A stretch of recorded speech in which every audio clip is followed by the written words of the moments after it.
60, had never been married. Well, I was in my sweats, minding my own business, walking on Madison Avenue with the car I parked, and I was doing my errands. So I had to go to Clyde's, to the drugstore, and I was all over. I've had 3 boyfriends over that long. 168, 167. Finance guy. I'm a financial Read writer. my blog. Read my blog. Janice, You know how you much wanna time know? it takes to do these blogs? I'm a I have to financial tell. writer, Janice. I think you should mix it up with me. He's never been married. Well, neither have I.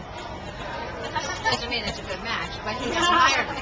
Hired. You did hire What me. did I say? He was 6'9", and I went up. I literally scurried as fast as I possibly could, and I said, "Tall, dark, and handsome, 6'7", or what did I say? 6'5" or 6'7".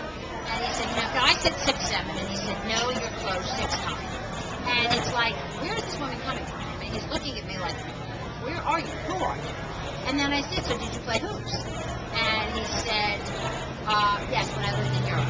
He lived in Europe, played hoops in Spain, pro, and one thing led into another. We went through an entire conversation, and yes, there was a sign on him because I have radar that said I'm Ivy educated, I'm single, I have money, and I'm on Wall Street. And all of the above was right. I was firing the questions right one right after the other. He gave me his card, and he kept saying, everybody thinks I'm a cop. It's the funniest thing in the whole world.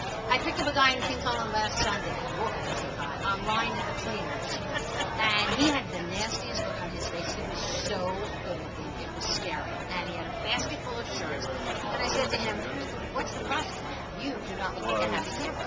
And he said, "The last place I want to be right now is here. Help a woman who's not an intelligent person." And we got into a whole conversation. He said to me, "It's not what I paid $500,000 for a summer." And my eyes lit up, and I said, "Boy, am I good." And I said, "Wait a minute. You rent a house for $500,000?" And he said, "No, I own a house in Sacramento."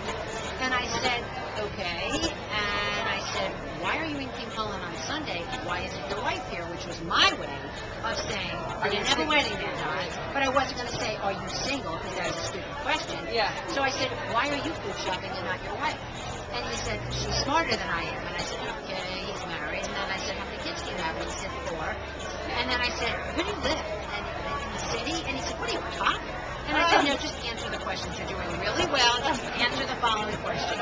And then I handed him my card.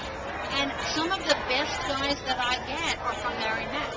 Because married guys know, obviously, very wealthy married guys that live in Sacramento on the ocean know great guys.